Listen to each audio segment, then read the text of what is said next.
The last bit of our assignment in Unit 12, we are going to be explaining the effects of globalisation on business using internet marketing. I think this is the most interesting part of the unit. I'm sure you will agree with me.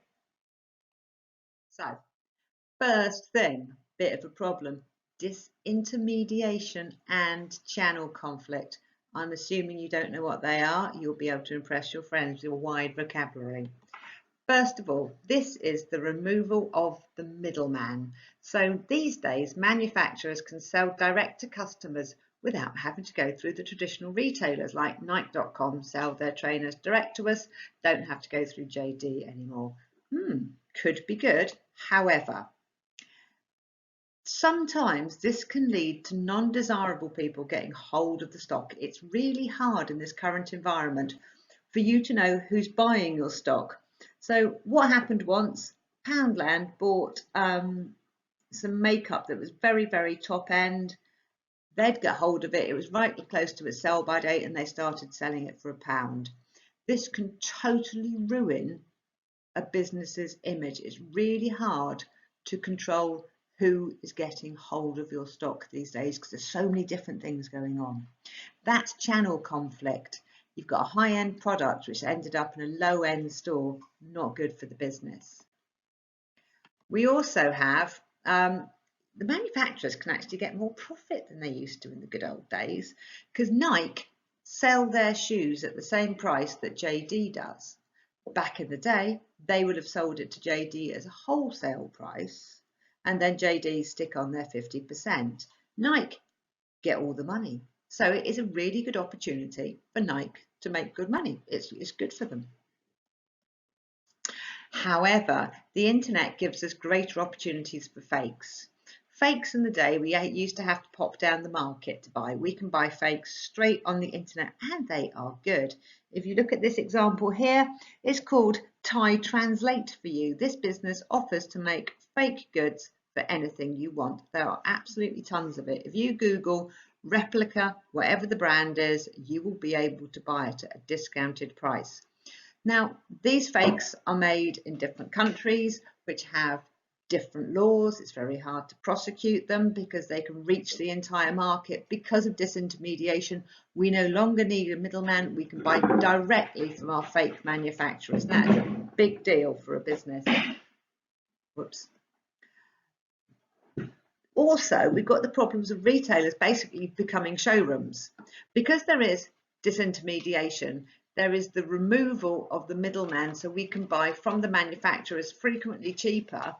We go and look at our old traditional retailers, we have a shufty round, we get on the internet, try and buy direct from the manufacturer. It's not good for business. In some ways they can make more profit, but generally it is not good for business. And disintermediation does have a few other drawbacks in it, that I can go online and I can buy prescription drugs without being told how to use them. So I might take too much warfarin or something that I've bought legally on the internet. However, I don't know how to use it, which is really bad if people start keeling over from the use of these drugs. So that is disintermediation and channel. Another worry that the internet has given businesses is payment data security and systems failure.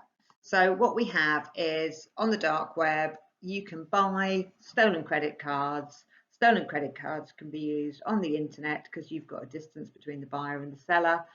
To get hold of goods, it costs businesses an awful lot of money because they're basically the goods are being stolen even though the people aren't in the shops.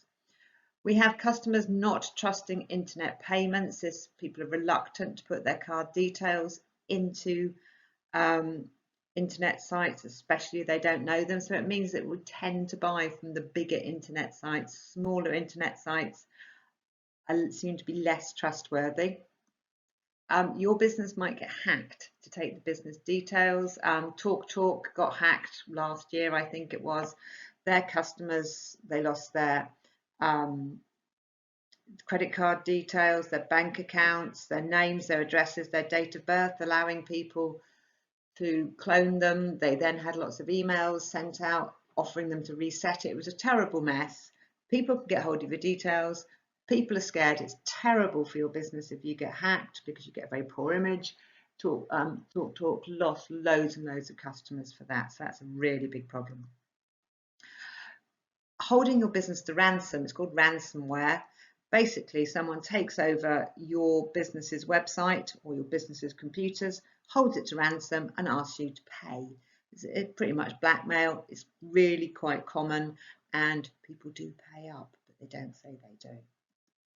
And systems failure. When your business is reliant on the internet and the internet for some reason isn't working, the internet goes down.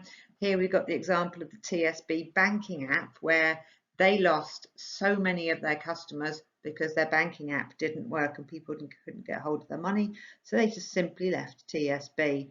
Systems failure, when your website goes down, you're an internet business, you aren't earning any money. The next disadvantage is about meeting customers' expectations. The internet has made us expect businesses to provide quite a lot for us. First of all, we expect 24-hour customer service. If I have a customer complaint and I go on Twitter, I expect them to answer. If I email them, I expect them to answer. And just because it's 11 o'clock at night or 2 o'clock in the morning, I still expect it. So this gives them really quite a lot of headaches. They have to employ lots and lots of extra staff, because if I don't hear from them on Twitter and I go on, I think that Tesco is rubbish and their customer service is appalling, that message has gone out to everybody. So they really have to pay attention to their 24-hour customer service. Some of them get around it using AI bots and things like that, but it's a big deal, especially for smaller businesses. We all expect free delivery. It costs a lot. We just expect it. If they don't give us free delivery, we may not use their website. We expect fast delivery. We don't want to be waiting weeks and weeks and weeks for things, do we? We expect them to turn up now. And customization. We sometimes want it the way we want it. We're quite used on the internet to being able to get things to suit our needs. And we also find it really easy to compare prices. So I can check and get a cheaper price, and it really is a problem for a business.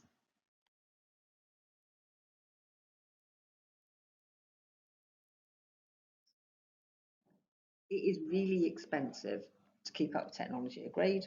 If you replace your phone every time a new one comes out, it costs you tons of money. Absolutely the same for business, apart from they need to. If you look on the wall over there, Snapchat 2011, Instagram 2010, they're both less than 10 years old and are one of the prime ways of marketing, aren't they? So you can see there's an awful lot of change going on. It's expensive to know what's going on. Like, you probably know what's going on, don't you? In the world of technology. Yeah. I don't. I'm not really that interested. So, but I'm more likely to run a business than you. Do you know what I mean? Yeah. So I'd have to employ you. Voice recognition is getting better, isn't it?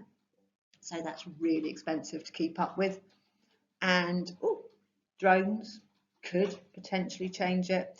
And AI is improving. Those little AI bots are really, really expensive. So the main problem is time and cash. Small businesses can't afford it. Big businesses are right. So that sort of makes sense. Does Supreme use any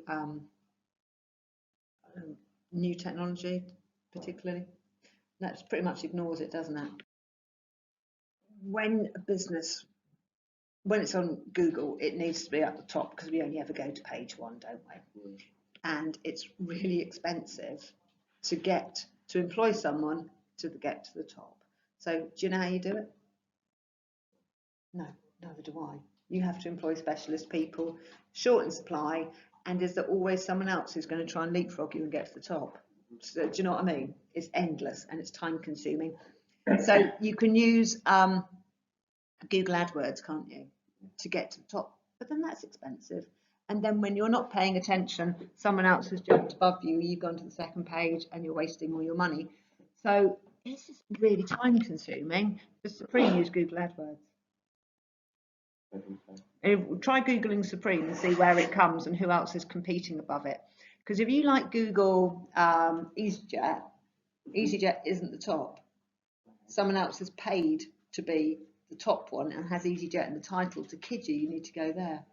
You know, when you apply for a driving licence, there used to be a business which had an ad which jumped to the top. So everyone clicked on it because they had driving licence in, and they charged you 50 quid for doing absolutely nothing. It was a scam. They now are in prison.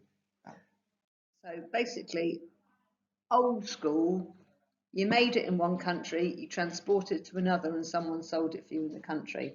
So if it went wrong or someone committed a crime, we knew which country it was in, and then we knew which court to go to. If we have a look here, if you click on that hyperlink, that's about a kid who hacked America, got extradited to America, and now is in an American prison, even though all he did, he hacked, but he did it sitting in the UK. And you have to, this little hyperlink here tells you where the contract is made. It could be where your ISP is, it could be where your server is, it could be where you don't know. So it's really hard for businesses to get people who commit crimes against them. Or they can get done for committing crimes even if they weren't in the country. So it is a bit of a deal, that, and is a problem for all of us. Is the cultural and linguistic aspects. So like ASOS with our Chinese website there, all they did was just use Google Translate and roll out their website across the world, and it's rubbish because they've got Western models selling to China, and this doesn't work. Hello. So ASOS did that because it's low cost, but nobody wanted it and they had to shut down the website. So it's easy to cause offence because you don't know what causes offence, like the soles of your feet cause offence. If you put someone with their feet up, it would be bad, wrong models, etc. Problems, 4 of them.